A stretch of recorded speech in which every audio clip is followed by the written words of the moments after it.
Welcome back ख़वातीन और हज़रात। और इस वक्त हमारे साथ मौजूद हैं डॉक्टर मोहम्मद फ़हीम इदरीसी, हर्बलिस्ट। अस्सलाम वालेकुम। वालेकुम अस्सलाम और व डॉक्टर साहब रहमतुल्लाह। जब यहाँ पर मौजूद होते हैं तो यूनानी तरीका इलाज के हवाले से काफ़ी हमें इन्फॉर्मेशन भी देते हैं, और जो तरीका इलाज आप बताते हैं लोगों को उसके बारे में भी आगाही देते हैं। बहुत से और नुस्खे भी हमें पता चल जाते हैं जो हम घर में इस्तेमाल कर सकते हैं।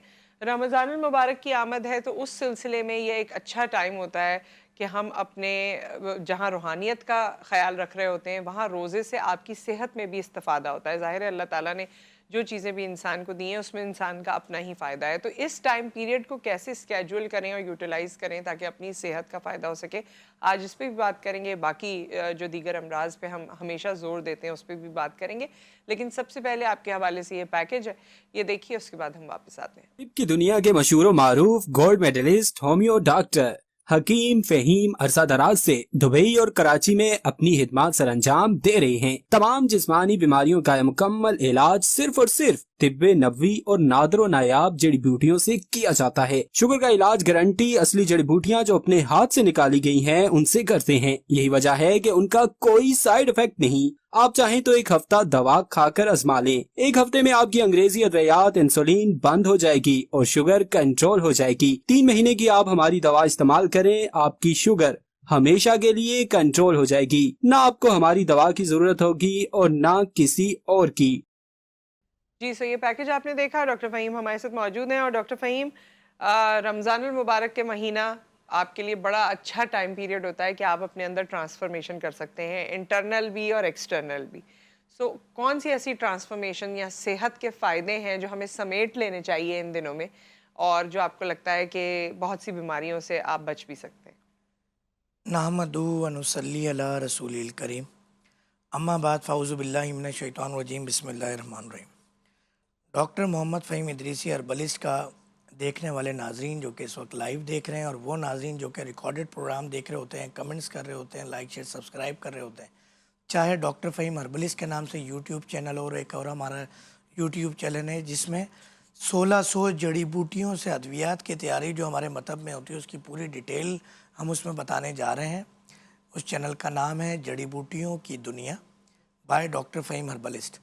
उसके नाजरीन, उसके कमेंट्स करने वाले तमाम हजरात नाजरीन, और साथ साथ GTV पे देखने वाले, चाहे वो GTV का प्लेटफॉर्म और सोशल मीडिया का, उन सबको तहे दिल से रमज़ान शरीफ की आमद मुबारक। रमज़ान मुबारक के साथ साथ अस्सलामु अलैकुम व रहमतुल्लाहि व बरकातहू। वालेकुम अस्सलाम। बहुत ही अहम सवाल है, और इस हवाले से हम बड़ी डिटेल गुफ्तगू कर सकते हैं मुख्तलिफ़ टॉपिक्स के ऊपर, कि जहाँ रूहानियत की बड़ी अच्छी आपने बात की कि रूहानियत के हवाले से जहाँ पर मसले मसाइल में बहुत ज़्यादा बेहतरी आ जाती है, मसाजिद में रश हो जाता है। आपने एक चीज़ भी और देखी होगी कि ये खुदा नबी करीम सल्लल्लाहु अलैहि सल्लल्लाहु वसल्लम का फैज़ है कि रमज़ान के माह में जितने भी हॉस्पिटल्स होते हैं, क्लिनिक्स होते हैं, उनमें रश कम हो जाता है। अच्छा, पिछले दिनों ये ज़्यादा देखने को मिलता था, मगर अब जब से थोड़ा सा अब हम देख रहे हैं कि मुल्क पाकिस्तान के अंदर भी रोज़ा रखने की रेशो कम होती जा रहे हैं, और जो ओह लोग यस, रोज़ा हाँ। नहीं रखते वो आपको मिलेंगे हॉस्पिटल्स के अंदर। यहाँ पे ज़्यादा ज़्यादा खाने वाले भी, जो डेफिनेटली हाँ, वो लोग तो ज़्यादा मिलेंगे। बदहज़मी और उससे रिलेटेड जो मसाइल होते हैं ना, वो भी माज़रत के साथ वो भी मिल जाते बहुत हैं आला बहुत। बात आपने की, अल्लाह ताला आपको जज़ाए खैर दे। इसी बहाने हम इस टॉपिक को भी डिस्कस कर लेंगे कि रमज़ान शरीफ में अगर आपको हॉस्पिटल्स और क्लिनिक में लोग मिलेंगे तो हुँ, ओवर ईटिंग वाले लोग मिलेंगे जो असल सुन्नत को और रोज़े की रूह को पूरा नहीं हुँ, कर रहे हैं, हुँ, वो अपनी हुँ, गलती की वजह से हुँ, पहुँचेंगे। हुँ। वरना रूहानियत इतनी है, और ये जो स्केजुअल आपका चेंज होता है मेडिकली पॉइंट ऑफ व्यू से, कि आपकी बीमारियों का रेशो कम हो जाता है। इस पे दुनिया ने तहकीक की हुँ, कि ये कैसे हो जाता है, और इस पे हमने भी तहकीक की। अल्हम्दुलिल्लाह वो मरीज़ डायलिसिस का, थायराइड का, डायबिटिक का, जो कि आम दिनों में 6 माह में, 4 माह में, 3 माह में जाके क्योर होता है और उसकी हमारी अद्वियात से जान छूट जाती है, अल्हम्दुलिल्लाह इस 30 दिन के अंदर हुँ। वो मरीज़ ठीक हो जाता है। अच्छा। पहले तो ये हुँ, इत्तेफाकिया तौर पे मैंने महसूस किया चीज़ें। अच्छा, हम क्योंकि परहेज़ बता रहे होते हैं तो मरीज़ परहेज़ तो कर रहा होता है। हुँ, अब वो पकोड़े उस तरह से नहीं खा रहा, चाट दही हुँ, भल्ले हुँ, उस तरह से नहीं खा रहा, एक-एक जग शरबत के नहीं पी रहा, हुँ, और जब वो सुबह अज़ानों की आवाज़ आए तो एक-एक जग पानी नहीं पी रहा, तो डेफ़िनेटली तो वो फ़ायदा महसूस कर रहा होता है। हम अपने तमाम अमराज़ में तकरीबन 90% रोज़ा रखवाते हैं। अच्छा। हम ये कहते हैं आप डायबिटिक पेशेंट हैं आप रोज़ा रखें, आप डायलिसिस के पेशेंट हैं आप रोज़ा रखें, आप थायराइड के पेशेंट हैं रोज़ा रखें, या कोई भी और मुज़ी अमराज हैं आप रोज़ा रखें। अच्छा, यहाँ लोग छोड़ देते हैं कि मुझे छोड़ डायबिटीज़ देते है, हैं, रोज़ा नहीं रख रोज़ा सकते, नहीं रख सकते। डायलिसिस का खुदा न खास्ता और कोई प्रॉब्लम है तो रोज़ा नहीं रख सकते। हमारे यहाँ तो ये कहा जाता है ये कि कहा भी जाता मर्ज़ है, है तो डॉक्टर्स की तरफ से भी कहा जाता हाँ, है कि कि आप ना तंबी रखें। होती है आप ना रखें। जबकि एक तरफ इस पे भी वर्किंग चल रही है कि अब फास्टिंग करवाई जाती है, कीटो डाइट करवाई जाती है इन अमराज से अब बचने तो के लिए। इंटरमिटेंट फास्टिंग कितनी फ़ेमस हो गई, ये वर्ड कितना फ़ेमस हो अब गया आप है। उससे रोज़े को मैच कर लेंगे तो हाँ, आपको बड़ा मज़ा आएगा, आपको चीज़ें समझने में कि ये जो तिब्बे यूनानी है, ये जो आका जी सल्लम की एक हदीस है कि सल्लल्लाहु परहेज़ दवाओं की माँ है, तो ये नबी करीम सल्लल्लाहु अलैहि वसल्लम ने तो 1400 साल पहले हमें बता दिया। आप रहमतुल लिल आलमीन हैं, एक रोल मॉडल हैं, अगर उनकी ज़ात मुबारक हयात मुबारक को आप फॉलो कर लें तो आप बहुत सारी बीमारियों से बच जाते हैं। तो ये कब है कि हम फॉलो तो करें, हम बात तो मानें। तो अल्हम्दुलिल्लाह अगर आप हमारी अद्वियात इस्तेमाल करते हैं और रोज़े की जो असल रूह है उसको फॉलो करते हैं तो आपकी तमाम मुज़ी अमराज से जान छुट जाती है। ओबेसिटी के हवाले से आपने देखा अच्छा, होगा इस जो इन 30 दिन में डायबिटीज़ ख़त्म हो जाती है, अल्हम्दुलिल्लाह मर्ज़ ख़त्म हो जाता है मर्ज़ इसका, ख़त्म हो जाता है। शुगर का मर्ज़ ख़त्म हो जाता है और जो मैंने हाँ, मुज़ी अमराज का जिक्र किया ये ख़त्म हो जाते हैं अल्हम्दुलिल्लाह। क्योंकि हमें थोड़ी सी आसानी हो जाती है मरीज़ अगर अच्छा कुछ बुज़ुर्ग होते हैं, ज़्यादातर आपको पता है ओल्ड एज लोग रिपोर्ट हो रहे होते हैं 40+, तो उनकी विश ये होती है कि यार सारी ज़िंदगी तो जैसे तैसे गुजर गई, रोज़ा हम रख लें। तो लोग आती इस विश के साथ है कि डॉक्टर साहब ऐसी दवा दे दें कि हम, मैं तो कहता हूँ कि रोज़ा मेरे लिए रख भी लें, वो हाँ। नेमत होते हैं, उनके लिए मैं नेमत होता हूँ कि मैं जो चाहता हूँ वो देने को तैयार हैं कि परहेज़ करेंगे, और वो जो चाहते हैं हम करने को तैयार हैं कि आप ये दवाएं लें और आप रोज़ा रखें और अल्हम्दुलिल्लाह। तो एक हमारे सेंट्रल जेल के जो सुपरिटेंडेंट थे सैयद शाकिर साहब, जो अभी रिटायर हुए हैं, बदीन के रिहायशी हैं, तो वो उन्होंने जब ये पहली दफ़ा जब हमसे दवा के लिए आए और इत्तेफाक के रमज़ान आ गए तो वो सर पकड़ के बैठ गए, डॉक्टर साहब मैंने तो रोज़े छोड़ दिए थे और मुझे तो तमाम जो हमारे फैमिली फिजिशियंस हैं, और आपको पता है इस लेवल का बंदा है, एक तो हुकूमत की तरफ से उन्हें एक फैसिलिटीज़ मिलती है मेडिकल की, और वो ज़ाती तौर पे भी उनके ऐसे ताल्लुकात होते हैं, मिलना जुलना होता है कि वो मुल्क के नामो गिरामी फिजिशियंस को दिखा रहे होते हैं। और डॉक्टर साहब मैं तो यहाँ आके ये चीज़ पता चली और उनकी डायबिटीज़ अल्हम्दुलिल्लाह ख़त्म हुई, तो अच्छा, इसी ये बारे जो में। कहा जाता है यूजुअली मैं सुनती हूँ कि डायबिटीज़ है तो रोज़े में कहीं शुगर लो हो गई, आप बेहोश ना हो जाएँ, ये कंसर्न होता है, ये ये डर होता बहुत है। आला बात आपने एक और की इस बात के अंदर, अल्लाह ताला आपको जज़ाए खैर दे। होता ये है कि जब आर्टिफिशियल इंसुलिन आप बॉडी में टैबलेट कैप्सूल या इंजेक्टेबल की सूरत में लेंगे तो वो फिर आपकी बॉडी को क्या करेगा कि वो आप ग्लूकोज तो सारे दिन ले नहीं रहे, तो वो क्या करेगा कि वो फिर मिकदार बढ़ जाएगी इंसुलिन की, तो इंसुलिन रेजिस्टेंस पैदा हो जाएगी बॉडी के अच्छा, अंदर। फिर आपको इस तरह की डिहाइड्रेशन भी हो सकती है, हाइपोग्लाइसीमिया में पेशेंट चला जाता है, कोमे में भी पेशेंट चला जाता है। क्योंकि अब बॉडी, जब आपने रोज़ा रखा, डिमांड तो बॉडी से आ रही है कि आप ग्लूकोज दें, मगर आप ग्लूकोज नहीं दे रहे। तो जिस तरह शुगर के मरीज़ को ग्लूकोज ज़्यादा मिल रही होती है और इंसुलिन नहीं मिल रही होती, तो उसकी जो कैफियत होती है सेम वही कंडीशन हो जाएगी कि बॉडी के अंदर इंसुलिन की मिकदार बढ़ गई है, ग्लूकोज की मिकदार कम है। अब वो सीएनएस कह रहा है, जिस तरह सीएनएस ऑर्डर देता है लबलबे पेनक्रियास को कि ग्लूकोज एंटर हो गया है, इतना ही आपने इंसुलिन रिलीज़ करना है मिस्टर लबलबा साहब, मिस्टर पेनक्रियास साहब, आपने ये करना है। इसी तरह अब सीएनएस मैसेज दे रहा है कि भाई भूख लगे, और वो वाली HCl रिलीज़ होना शुरू हो गया, खट्टी डकारें आना शुरू हुई, मुंह में पानी आना शुरू हुआ, आपकी कंडीशन ऐसी हो गई कि आपका दिल दिमाग ये कह रहा है कि दिल घबरा रहा है, जी बैठा जा रहा है, सही। घबराहट हो रही है, ठंडे पसीने आ रहे हैं, पेशेंट हाइपोग्लाइसीमिया में जा रहा है। सेम वही कंडीशन जो हाई शुगर में होती है, यही वजह होती है कि जो ये हम इंजेक्टेबल की सूरत में इंसुलिन दे रहे होते हैं या हम ओरल मेडिसिन दे रहे होते हैं आर्टिफिशियल, जब आप कुदरती दवा लेंगे, अब वो क्या कर रही है, इंसुलिन नहीं दे रही, वो आपकी वो फैक्ट्री, वो ऑर्गन जो अल्लाह ताला ने एक जिम्मेदारी दी है उसको, कि जब बॉडी में ग्लूकोज आए, बड़ा इंपॉर्टेंट वर्ड है कि जब बॉडी में ग्लूकोज आए, आप कुछ भी खाए पिए तो सीएनएस को मैसेज जाएगा न्यूरोट्रांसमीटर्स के ज़रिए कि भाई मिस्टर लबलबा साहब आपने इतनी इंसुलिन प्रोड्यूस करनी है, तो वो उसको तकवीत दे रहा है, ताकत दे रहा है।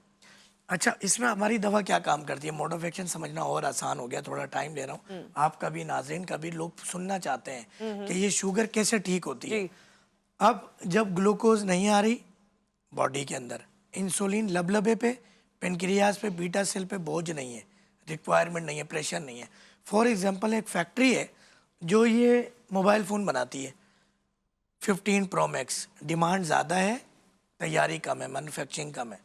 अब हुआ ये है कि आपने कोई ऐलान ऐसा हो गया, कोई वजह ऐसी हो गई कि डिमांड ख़त्म हो गई है, बॉडी में ग्लूकोज नहीं आ रहा। जब डिमांड ख़त्म हो गई है, फैक्ट्री पर लोड कम हो गया, अब आप स्टॉक कर सकते हैं। अब आप इजीली तमाम बगैर ओवर टाइम लगाए अपने वर्कर्स के उन पे बोझ डालें, आप बहुत अच्छी क्वांटिटी के अंदर इंसुलिन बनाने के जो लवाजमात है पूरे कर सकते हैं। उस फैक्ट्री, आपने देखा होगा एक वक्त था, मैं बात कनेक्ट हो जाती है, बात जहन में आती है तो माफ़ी बात से दीजिएगा, बात निकाल के कहीं से कहीं चले कहीं जाते चली हैं। जाती है। एक दौर ऐसा था कि रमज़ानुल मुबारक के अंदर तंदूर बना करते थे। हाँ। इनका एक महीना ऐसा होता था कि रेस्टोरेंट की तंजीम व आराइश होती थी और तंदूर पूरा तोड़ के दोबारा बनाया जाता था, ज़्यादा नहीं 5-10 साल पहले। अब तो दौर ऐसा आ गया है कि इफ्तारी के भी बाहर प्रोग्राम्स होते हैं और अब तो माशाल्लाह गुज़िश्ता 2-3 सालों से सेहरी भी हाँ हाँ, बाहर होने सहरी भी लगी। अब तो वरना एक वक्त था कि रेस्टोरेंट वाले परेशान होते थे कि रमज़ान डील्स में तो, होती हैं अब। अब बात कुछ और हो गई है, अब तो वही डील्स होती हैं, आपको पता ही है। तो यही हालत हमारे लबलबे की होती थी कि हम अद्वियात देते और लबलबा के अंदर तंजीन और आराइश और रीफॉर्मिंग सारी शुरू हो जाती है, उससे लबलबे को तकवीत मिलती है। और जो परहेज़ करते हैं वो शाम में बोझ भी ज़्यादा नहीं डालते, तो बहुत जल्दी ताकतवर होकर लबलबा इस पोजीशन पे आ जाता है कि ओरिजिनली इंसुलिन प्रोड्यूस कर सके ताकि आपकी ये बीमारी जड़ से ख़त्म हो। अच्छा अब ये तमाम चीज़ों का ताल्लुक, अच्छा, ये पॉसिबल है कि दोबारा वो लबलबा इस काबिल हो कि इंसुलिन प्रोड्यूस कर सके? क्योंकि हम तो यही समझते हैं ना कि वो बेकार हो गया और बस अब इसकी तो एक दलील मेरी बहन हाँ। कई दफ़ा मैंने मरीज़ों को दी, मेरे यूट्यूब चैनल्स पे भी मौजूद है। तमाम डॉक्टर्स इस बात से मुत्तफिक हैं, तमाम डॉक्टर और एक आम बंदा भी जो थोड़ी सी, जिसने अनाटॉमी, केमिस्ट्री, बायोलॉजी पढ़ी हो मैट्रिक के अंदर, 9 के अंदर, कि बॉडी का कोई भी पार्ट, कोई भी टिश्यू, सेल तो हाँ सही, रीजनरेट हो जाते हैं, मगर कोई टिश्यू जो कि ख़राब हो जाए, हाँ वो गल सड़ एक्सपेल हो जाए, जाता है बॉडी से। तो वो उसको आपने काट के रिमूव करना है, वरना वो ताफुन पैदा करेगा, वो बिल्कुल सही है। टॉक्सिन पैदा करेगा। बॉडी हर चीज को एक्सक्रीट कर देती है जो खराब है बॉडी के लिए। हाँ अब क्योंकि ये एक पूरा पार्ट है तो ये काट के निकालना पड़ेगा लबलबा। तो अगर वाकई ये बिल्कुल बेकार हो गया और डॉक्टर ट्रांसप्लांट करने का नहीं कह रहे, इट्स मीन कुछ तो है जो जान है उसके अंदर, तो इसका मतलब लबलबा इस काबिल है कि दोबारा सही हो सकता है, ठीक हो सकता है। वरना जिस दिन डॉक्टर ये कह दे कि आपने तो बिल्कुल रिमूव होना है, हाँ तो उस दिन आप इसको रिमूव कर देंगे, तो फिर वो जान होती है। और हम इस एक और दलील ये है कि हम जब अपनी अद्वियात शुरू करवाते हैं तो पहले दिन तमाम अद्वियात, ख्वाह वो किसी भी तरीका इलाज की हो, इंसुलिन क्यों ना हो, हम बंद करवा देते हैं। अच्छा अब जब आपने ओरल या इंजेक्टेबल इंसुलिन बंद कर दी तो इंसान का ज़िंदा रहना कैसे मुमकिन हुआ। और हम एक चार्ट देते हैं बाकायदा पेशेंट तो को। वो पहली रात तो पेशेंट के लिए बड़ी मुश्किल होती कुछ भी होगी। नहीं होता मेरी बहन, ऐसा नहीं यही मतलब उनके मेंटली तो उनको होता होगा मेंटली क्या बात कि है, आज बड़े अच्छे अच्छे सवाल कर नहीं, रही है। एक ब्रेक आ गया है, ये ब्रेक के रमजान बाद की जरा आमद दिल और पे आपके असर कर गई है और चले अल्लाह आपको मजीद तरक्की दे। आमीन। एक ब्रेक यहाँ पर आ गया है, ब्रेक के बाद हम वापस आते हैं।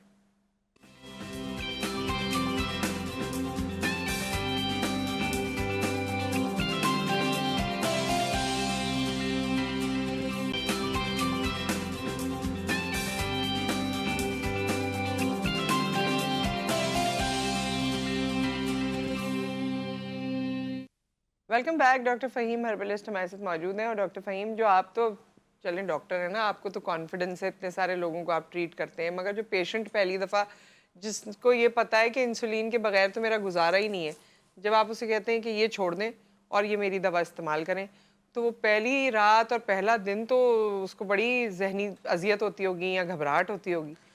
ये बिल्कुल ऐसे ही है कि लास्ट वीक हमने एक प्रोग्राम किया था और उस प्रोग्राम में एक बात बताई थी कि माहौल, एटमॉस्फेयर के सोच, कि आपने अगर ये सोच लिया, कुछ लोग डरते हैं कि मैं आज, इवन के ड्रामे भी कुछ इस तरह के बनाए गए कि अगर मैं सोऊंगा तो मैं मर जाऊंगा, इस खौफ से वो मर जाता है वाकई मरीज। तो ये जो खौफ है ना शुगर के ना ख़त्म ना होने का, फिर हकीमी दवा का जो एक हाँ, इतना उसकी बड़ा भी खैर बम बहुत बांध दिया जाता है, जो बात है कि बहुत ज़्यादा उसकी पॉजिटिव पॉपुलैरिटी पॉजिटिव नहीं है। पॉपुलैरिटी नहीं है। बिल्कुल ऐसी ही उसकी भी वजूहत है कि हमारे हुक्म हज़रात की भी गलती है, ऐसा नहीं है कि मरीज ही बेचारे बुरे हैं या दूसरे नहीं, जो तरीके से अच्छे इलाज हैं उन्होंने बहुत अच्छी मिसालें भी कायम की, बिल्कुल लेकिन वो तादाद बहुत कम है। अब इस सोच के साथ मरीज जाता है, अब घर में जो 4 लोग होते हैं वो कहते हैं हकीमी दवा ले आए, मर जाओगे, गुर्दे फेल हो जाएंगे। तो वो रात बड़ी। अब मैं इसकी एक मिसाल आपको जेन्युइन एक हकीकी कहानी सुनाऊं कल की। कल एक पेशेंट रिपोर्ट हुआ, वो साहब आए थे 441 यानी 441 रैंडम शुगर के साथ। हमारी जो स्कैनिंग होती है ना, उसमें हम डायबिटिक भी चेक करते हैं और ब्लड प्रेशर भी चेक करते हैं, बहुत सारे टेस्ट भी सही लेते हैं। सही। तकरीबन 30+ कुछ क्वेश्चन होते हैं, कुछ टेस्ट होते हैं, वो हम लेते हैं। वो सब होते हैं, रिकॉर्ड होता है हमारे पास। तो वो साहब आए, उनका हमने रिकॉर्ड निकलवा, वो आए कंप्लेन लेके। तो जब वो कंप्लेन लेके आए तो विदाउट एनी स्लिप उन्हें फिर बुला लिया गया कि भाई आ जाए, बैठे। हुआ ये कि उन्होंने कॉल की, हमारे जो नंबर्स होते हैं कंप्लेन नंबर पेशेंट के, तो किसी ने, कोई नया हमारे पास स्टाफ था, तो बाय टेक्निकल फॉल्ट उसने कॉल रिसीव कर ली। और जब वो कॉल आई तो उसने कह दिया कि कहीं आपका ब्लड प्रेशर तो नहीं बढ़ता है। 2-4 सवाल वो कर लिए अनरिलेवेंट, जो नहीं करने चाहिए थे मरीज से। क्योंकि होता ये है कि हम ये कहते हैं कि आपने इस नंबर पर रोज़ाना शुगर चेक करके उसकी पिक्चर डेली फास्टिंग में भेजनी है, ताकि हमारे पास भी रिकॉर्ड रहे और आपके पास भी चीज़ें रिकॉर्ड पर रहें कि आया दवा काम कर रही है या नहीं कर रही। तो मरीज़ क्या करते हैं, वो भेजते भेजते उन्होंने एक वॉइस भी डाल दी और फिर फ़ोन भी कर लिया कि भाई मैं तो, मुझे घबराहट हो रही है, चक्कर आ रहे हैं, या इस तरह से जो भी। तो उन साहब ने, जो साहिबा ने जिन्होंने कॉल रिसीव की, उन्होंने मिसगाइड कर दिया कि आपको ये तो नहीं है। वो घबरा गए और अब यकीन कीजिए वो एक अच्छे साइन के साथ रिपोर्ट हुए थे, मगर हो बैठ गया। वो जब आए तो कंप्लेन लेकर आ गए। अब जब मैंने उनसे बात की कि आपके पैरों में जो दर्द था वो कैसा है, बोले ख़त्म हो गया, हाथ पैरों में जलन ख़त्म हो गई, जितने सिम्टम्स थे डायबिटिक के ख़त्म हो गए। मैंने कहा आपकी शुगर 1 हफ्ते में ख़त्म हो गई है, और ये जो आप रीडिंग भेज रहे हैं, रीडिंग ये बता रही है कि आपकी शुगर बिल्कुल लो के करीब आ गई थी। अब क्योंकि शुगर ख़त्म हो गई और आप मेडिसिन देते रहेंगे तो डेफिनेटली दवा तो अपना काम कर रही है, तो वो एक्स्ट्रा काम, इसलिए हम कहते हैं डेली आप शुगर चेक करके भेजें। मैंने कहा आज से दवाएं ख़त्म हैं आपकी। उनकी वीडियो बनाई, उसी वक्त उन्होंने मिठाई भी मंगवाई और इतने अच्छा। खुश। अच्छा, वो एक बड़ी कारोबारी शख्सियत थी नॉर्थ कराची की, शफीक मोड़ पे एक बड़ा उनका रेस्टोरेंट है। तो वो तो खुद बोले आपके लोगों ने अब वो सोच डाल दी, रॉन्ग नंबर डाल दिया। तो उन्हें तो मिठाई पहले लानी चाहिए थी। जब बात हुई, हमने चीज़ें बताई, आपको अब दवा नहीं लेनी। बोला हाँ डॉक्टर साहब मैं 2 दिन से दवा भी नहीं ले रहा, और 2 दिन से जब से दवा नहीं ले रहा मैं बिल्कुल बेटर फील कर रहा हूँ। अच्छा, अंग्रेज़ी दवाएं वो 1000 पावर की खा रहे थे उस टाइम पे, वो भी हम लिखते हैं एक एक चीज़ कि आप हमारे पास आए तो किन अद्वियात के साथ आए, कितने टाइम खा रहे हैं। वो जब सामने हमने कहा दवा खाते थे, अब खा रहे हैं, 1 हफ्ते से नहीं खा रहा। 2 दिन हो गए हमारी दवा छोड़े हुए, बिल्कुल ऐसा ही है, डर की वजह से नहीं खा रहे कि आपकी दवा रिएक्शन कर रही है। तो ये एक ज़िंदा मिसाल, एक जीती जागती मिसाल सामने आई, तो वो इतने खुश हो गए। डॉक्टर साहब आपने 3 से 6 महीने का टाइम दिया था।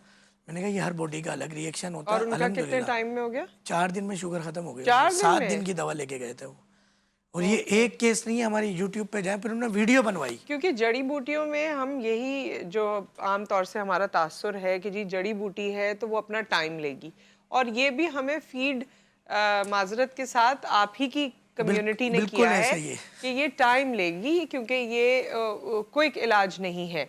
सो अब ये 4 दिन में, 7 दिन में, तो फिर इंसान को लगता है कि मैं पता इसकी नहीं। एग्जांपल दूं, हमारे पास एक ऐसी जड़ी बूटी भी है जो कुछ दवाओं में डलती है, तरीके से डालनी पड़ती है, बरिया करके, जी सत निकाल जी। के, कि वो जड़ी बूटी अगर मैं एक बाजरे बराबर आपकी ज़बान पे रख दूं तो आप ज़िंदगी भर के लिए गूंगी हो जाएंगी। अच्छा आप बात करने की जो एक ताकत है वो खो देंगी, और अच्छा। उसका कोई इलाज मौजूद नहीं है पूरी ओ दुनिया, माय तिब में गॉड, भी इलाज नहीं है उसका। ये एक जड़ी बूटी है? ये जड़ी बूटी आप ये देख, अच्छा जड़ी बूटी, और एक और बात बताऊं, तारीख तो हम नहीं पढ़ते अल्हम्दुलिल्लाह, क्योंकि हम तो उससे दूर ही रखा जाता है, मगर तुर्की का मैं एक शुक्रिया अदा करूंगा कि अर्तगल और उस्मान ड्रामे बने। वो एक जड़ी बूटी ऐसी होती है कि वो उससे वो तैयार करते हैं जहर, और वो जहर एक कतरा डालते हैं, बंदा मर जाता है या वो पागल हो जाता है, जिसम से खून होना। अब वो भी डिफरेंट है। आप डिफरेंट केसेस आप देखेंगे सही। कि किसी से सच उगलवाने के लिए वो जड़ी बूटी का इस्तेमाल किया जा रहा है। दुनिया की जितनी एजेंसीज हैं, उनकी अंगूठी जो रिंग्स होती हैं और उनके जो नाखून और नेल्स होते हैं, उसके अंदर ऐसे ऐसे जहर मौजूद होते हैं कि कुछ दुश्मन के देने के लिए होते हैं, कुछ उनके लिए होते हैं, कि अगर ये वक्त आ जाए कि आपके अपने मुल्क के राज अफशा होने का, तो वो सिर्फ उसको ज़बान पे टच हाँ, करते टच हैं करते हैं। और वो चले जाते हैं दुनिया से, अपने मुल्क के लिए अपनी जान कुर्बान कर देते हैं। तो ये बड़ी मुश्किल जॉब होती है। लोग बातें तो बनाते हैं एजेंसीज के बारे में, पाक और आर्मी के लेकिन बारे उसके में, अंदर जो जड़ी बूटी होती है वो भी आपने बता दिया आज। मगर तो अब उनको नाम नहीं देख के, बताया। अब उसको देख के हम हैरत नहीं होगी, हमें पता होगा कि ये वही वाली ये वही वाली है कि ये जड़ी क्या बूटी है। चाटा जी उन्होंने और काम हो गया। हाँ। हाँ, नाम नहीं बताया, शुक्र है आपने, वरना तो इधर कितने वाकयात रिपोर्ट हो जाते बिल्कुल ऐसे और ही हो पता भी ना चलता। मेरे ख्याल में उसको तो डायग्नोज भी नहीं हो सकती ना कि ये नहीं, जड़ी बूटी वो खाई है। बहुत मुश्किल है ये अभी तक। ओफो। तिब्बे जो आपकी जो मेडिकल साइंस है अब तक उसमें ये नहीं आया कि इतनी जल्दी वो फिर हाई लेवल पे एजेंसीज फिर उन्हीं के पास ही होता है कि पता करें कि इसने क्या चीज़ इस्तेमाल की, कहाँ से आई, तो वो एक आम लेवल पे लेबॉर्ट्रीज इस तरह की मौजूद नहीं है। अच्छा, तो ये तमाम चीजें मुमकिन हैं तो सब ये कुछ उसमें। लोग एतराज़ करते हैं कि हकीम साहब आप पाक आर्मी से इतनी मोहब्बत क्यों करते हैं और आपकी कुर्बत इतनी क्यों है, और बहुत सारे लोग इस तरह के एजेंसीज के वहाँ पर आ रहे होते हैं, तो उसकी हमारी उनसे मोहब्बत की एक ये रिश्ता है तो हमारा उनसे। ये अंगूठी है ये अंगूठी का रिश्ता है जिस जो आज आपने थोड़ा सा राज यहाँ बता दिया है। खैर, अब आ जाते हैं हम गुर्दों के अमराज पे। वो हम लास्ट टाइम भी उसको उतना डिस्कस नहीं कर पाए थे। सो गुर्दों के अमराज के हवाले से भी ऐसा ही है। बिल्कुल अगर ऐसे। वो पेशेंट जिसको डॉक्टर ने कह दिया कि आपका तो इलाज सिर्फ ट्रांसप्लांट है और डायलिसिस है, उसको भी आप रिवर्स कर सकते हैं। बिल्कुल, इस बात के तवज्जुह से एक तो एक बात मेरे जहन में और आ गई है, तो हाँ। मैं मैसेज दे दूं कि जो नंबर इस वक्त चल रहे हैं स्क्रीन पे, आप इलाज हमसे ना करवाएं, आप कॉल करके मशवरा भी लेंगे ना, उनको कहें मेरी ऑनलाइन स्कैनिंग कर दें, इसके कोई चार्जेस नहीं है। अच्छा। वो आपसे 30 से 50 सवालात पूछेंगे और आपको इलाज बिल ग़िज़ा बता देंगे। अच्छा, तो अगर ग़िज़ा से आप उस इलाज पे बता अमल दें। कर लेंगे तो उससे भी आपको बहुत ज़्यादा फ़ायदा होना शुरू हो जाएगा। ठीक कि है। आपको लगता है कि यार हमें यकीन नहीं आ रहा, हकीम तो सारी बातें करते हैं, डॉक्टर ये दावे झूठे हैं, तो आप वो करें, हम फ्री में खिदमत कर रहे हैं। ठीक तो है, उससे ग़िज़ा आप से इलाज बता अब मैं देंगे। गुर्दे का भी एक इलाज भी बताने जा रहा था, तो इसी हाँ, बात पे ब्रेक बात है, नहीं ब्रेक ब्रेक के ब्रेक आ बाद मैं गया है। बताता ब्रेक हूँ। के बाद हम बताते हैं गुर्दे का इलाज जो आप ग़िज़ा से बता रहे हैं और वैसे। सो उसके बारे में बात करेंगे ब्रेक के बाद।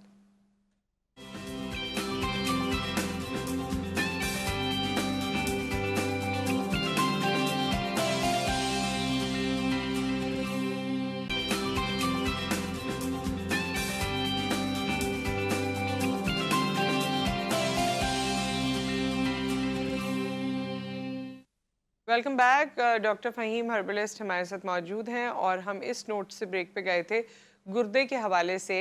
ग़िज़ा से इलाज भी मुमकिन है और बाकी जो आप इलाज बता रहे हैं वो भी बताइए। और ग़िज़ा से इलाज कौन सी स्टेज पे मुमकिन है, किसी भी स्टेज पे या डायलिसिस से पहले या डायलिसिस के दौरान या क्या? देखें, ग़िज़ाई परहेज़ और इलाज तो मस्ट है, चाहे वो स्टेज 1 हो या लास्ट हो, मगर डेफिनेटली जब स्टेज इस यहाँ तक पहुँच जाए कि एक हफ्ते में एक दिन छोड़ के यानी आपके डायलिसिस हो रहे हैं, तो उसमें थोड़ा सा रिकवरी में टाइम लगता है। मगर हमारे यहाँ थोड़ा सा लोग मरीज़ वही चाहते हैं जिस तरह आपने बताया कि एक ही दिन में इफ़ेक्ट हो जाए, मगर ये मर्ज़ तो ऐसा है कि इसका तो ट्रीटमेंट है ही नहीं ना, तो इसमें थोड़ा सा टाइम लगता है। हाँ, एक मरीज़ ऐसा है कि उसको डॉक्टर्स ने कहा है कि आप डायलिसिस शुरू कर लें, मगर अभी शुरू नहीं किया। क्रेटिनाइन उसका 2 पॉइंट कुछ है, 3 पॉइंट कुछ है, 4 पॉइंट भी कुछ है, और मरीज़ की क़ुव्वत बर्दाश्त अच्छी है कि वो उन तकलीफ़ों को बर्दाश्त कर लेता है जो एक डायलिसिस के मरीज़ों को होती है कि गुर्दा ख़राबी के ये लास्ट स्टेज है, अब डायलिसिस पे जाना ही जाना है। वहाँ फिर हम ये कहते हैं कि आपको डायलिसिस पे जाने की ज़रूरत नहीं है, हमारी अद्वियात भी इस्तेमाल कर लीजिए और साथ ही परहेज़ भी कर लीजिए। सफ़ेद पेठा गूगल पे, यूट्यूब पे सर्च कर लें। एक तो पीला पेठा मौजूद होता है अक्सर दुकानों पे, लोग बनाते भी हैं। सफ़ेद पेठा अक्सर सब्ज़ी फ़रोशों के पास नहीं होता। सफ़ेद पेठा वो होता है जो ठेले पे एक सफ़ेद पेठे का मुरब्बा बेचा जाता है, सही। देखा होगा छोटे मोटे इलाकों में आज भी बिक रहा होता है, सफ़ेद पेठा होता है बिल्कुल, तो वो काट के देते हैं, बड़ा खुश जायका होता है, चीनी का मुरब्बा कहलाता है वो सफ़ेद पेठा, वो होता है सफ़ेद पेठा। मगर आपको वो ठेले वाला नहीं लेना, कच्चा लेना है आपने, यानी उसका मुरब्बा नहीं चाहिए हमें, ओरिजिनल चाहिए। तो वो आप सब्ज़ी मंडी से मिलेगा, जो कोई पुराना सब्ज़ी वाला, बुज़ुर्ग सब्ज़ी वाला इसको जानता है, नए सब्ज़ी वाले नहीं जानते, तो उनको कहें कि मंडी से ला दें तो वो एक सफ़ेद पेठा आपको ला देंगे। सही। आपने एक गिलास उसका जूस बना लेना है, यानी छिलका उतार लें, उतार के छोटे टुकड़े कर लें, जिस तरह खरबूजे की तरह निकलेगा वो अंदर से। आपने उसका थोड़ा सा पानी मिला के, कम से कम, के ज़्यादा गाढ़ा भी ना हो और जो आप पी सकें इजीली, और एक गिलास के अंदर छोटी वाली चम्मच, यानी इसको मैं कहूँगा 2 ग्राम काली मिर्च भी ओरिजिनल वाली, पपीते के बीज नहीं लेने आपने मार्केट से, ओरिजिनल काले बीज, जो ओरिजिनल जो काली मिर्च होती है, जिसको जो है ना हम बिल्कुल बारीक पीस लें, और वो आपने उसके अंदर मिला दें और उसका जूस बनाते हो ताकि वो यकजान हो जाए। सुबह फास्टिंग में नाश्ता नहीं करना है डायलिसिस के मरीज़ को, गुर्दे ख़राबी के मरीज़ को, और ये जूस एक गिलास पी लेना है। अच्छा। और दिन में भी कोशिश ये करें कि अच्छा, मगरिब से, डायलिसिस के मरीज से तो लेकिन पानी से भी परहेज उसको कहा हुआ होता बिल्कुल है। ऐसा ही है, ये एक गिलास पी ये सकता है। पी सकते हैं, मगर ओके। आहिस्ता आहिस्ता करके पियेंगे, एक साथ नहीं किए पियेंगे। पहला तो ये। दूसरा, पीने का तरीका क्या होना चाहिए कि उन्होंने सकिंग करनी है, स्ट्रो से पीनी है।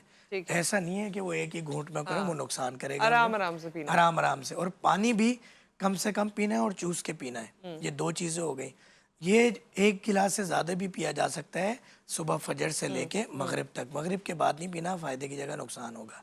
दूसरा, 45 सेंटीग्रेड के अंदर आप बेरी के पत्ते ले लें, बेरी और बेरी के पत्ते दोनों, इनको छाँव में सुखा लें, इनको बारीक सफ़ूफ बना लें। एक ढक्कन एक वक्त में आपने गर्म पानी में डालना है। जब पानी 50 सेंटीग्रेड हो जाए उसमें डाल दें। और एक वो मिल जाता है 200-300 रुपये का आपका पैरामीटर आला, जिससे पता चल जाएगा कितना सेंटीग्रेड इस वक्त पानी ऐसे लगता है उसके अंदर। जब 45 सेंटीग्रेड रह जाए पानी गर्म, उसमें बैठ जाए आधे घंटे के लिए दिन में 3 टाइम। और एक एक ढक्कन आपने डालना है बेरी के पत्ते और बेरी का, बेरी ओरिजिनल, वो जो भी छोटा हो, कच्चा हो, बुज़ुर्ग हो, कोई मसला नहीं है उस दरख्त का। पीस के आपने साफ़ सुथरा धो के, पाक करके, सुखा के, जब वो सूख जाए पीस लें। वो एक ढक्कन डालना है और इस पानी में बैठना है दिन में 3 मरतबा। ये दो चीज़ें हो गई। तीसरी चीज़ ये, हरे पत्ते की सब्ज़ी इस्तेमाल नहीं करनी है, टमाटर इस्तेमाल नहीं करना, अच्छा। बड़े का गोश्त इस्तेमाल नहीं करना। आप ये चीज़ें कर लें। अगर हमारी दवाएं नहीं भी लेते तो जहाँ आपके डायलिसिस हफ्ते में 3 बार होते हैं, वो 2 दफ़ा पे आ जाएंगे 1-2 महीने के अच्छा। अंदर। और हमारी दवाएं लेते हैं 2 से 3 महीने में सही। डायलिसिस से छुटकारा हो जाएगा इंशाल्लाह। और ये भी मुमकिन है कि अगर पेशेंट डायलिसिस पे नहीं गया है तो उसको जाने की ज़रूरत ना पड़े, थोड़ा सा लंबा टाइम लगे। अगर ये चीज़ें करते हैं, दवा ले लेंगे तो 2-3 महीने में ठीक हो जाएंगे ये। कुछ लोगों के बहुत सिवियर केसेस हैं जो साल से डायलिसिस पर हैं और उनकी रिपोर्ट्स भी बहुत ख़राब हैं, तो इन सब का भी इलाज मुमकिन है? बिल्कुल ऐसे, ये डायलिसिस साल जिनका की, कोई, वो मेरे ख्याल में वो भी जवाब दे चुके होते हैं कि नहीं, ट्रांसप्लांट भी नहीं हो सकता। बिल्कुल ऐसा ही है। ऐसे केसेस में होता ही है कि डायलिसिस पर जब पेशेंट चला जाए ना, तो उसकी एवरेज लाइफ 2 साल रह जाती है।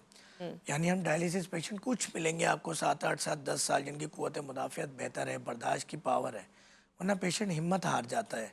बहुत ख़तरनाक तकलीफ दे अमल है। और कुछ लोग ऐसे होते हैं वो 6 माह 2 माह में ही खाली के हकीकी से जाम मिलते हैं। तो जब हम इसकी एवरेज लाइफ निकालते हैं तो 2 ईयर्स होती है। तो 2 ईयर्स के अंदर वो ऐसा होता है कि वो डायलिसिस के काबिल भी नहीं रहता मरीज़। फिर भी कुछ मरीज़ सर्वाइव कर जाते हैं, कोई 100 में 5% होंगे। तो इससे बचें। और फिर मैं वही कहूँगा कि ग़िज़ा, एक चीज़ और बता दूँ कि ये जो नहर मुँह 10 गिलास, 6 गिलास, 8 गिलास पानी पीने के मशवरे दे रहे होते हैं, ख़ासतौर पे वो सेलिब्रिटीज़ जो टीवी चैनल्स पे मॉर्निंग शोज़ में और इधर-उधर बैठ के बात कर रहे होते हैं, खुदारा ये ऐसा अमल ना दोहराएं। अच्छा, आपके अलावा वैसे सभी मशवरा दे रहे होते हैं? ये आप, कोई अच्छा तबीब होगा ना, वो मना कर देगा इसको। हाँ, अच्छा था, इसकी मतलब वैसे तहकीक करें। जितने भी लोग हैं ब्यूटी इंडस्ट्री से रिलेटेड, ग़िज़ा से रिलेटेड, वो सब यही कहते हैं मेरी और बहन, लोगों ने बनाया हुआ है ये कि इतने ग्लास पानी वो पीना ये है नहीं हमें। बताते ना मैं इंजेक्शन लगाता हूँ, लगाती हूँ। वो और सच नहीं बताते पीछे सच क्या है। लोगों को ट्रक की बत्ती के पीछे लगा दिया है। इतना सा किडनी है आपका मेरा बहन, इतनी सी किडनी है। और इसके अंदर जो फिल्टर करती है ना पानी को, वो बारीक झिल्ली मलमल के कपड़े से भी बारीक है, जिसकी जिम्मेदारी है कि एवरेज लाइफ 40-60 ईयर्स तक इसने ये काम करना है। अब मिसाल के तौर पे हम पानी का कोई डिस्पेंसर फिल्टर ले लेते हैं जिसमें 20 लीटर पानी को साफ करने की कैपेसिटी हो। हम एक साथ उस पर 100 सही। किलो पानी डाल देंगे तो वो ख़राब तो होगा filter. So with that time हमारा यहाँ मुकम्मल हो गया, लेकिन आई थिंक कि ये एक रोशनी की किरण है उन लोगों के लिए जो ये समझते हैं कि अब शायद आगे हमारे लिए अंधेरा है और आगे अब हम किडनीज़ ख़राब हो गई हैं तो और कुछ नहीं कर सकते, ट्रांसप्लांट भी कोई सस्ता नहीं है, फिर जहाँ मुफ्त सहूलियात हैं वहाँ पर भी ज़ाहिर है बहुत दूसरे चैलेंजेस हैं। So why not give it a try, और फिर देखा जा सकता है कि आया आपको इससे इस्तेफादा हो रहा है, नहीं हो रहा है। सो ज़रूर इस बारे में सोचें और दिल मुतमईन होता है तो इलाज ज़रूर करवाएं। अपना ख्याल रखें, दुआओं में याद रखें। आपसे फिर मुलाकात करते हैं। अल्लाह हाफ़िज़।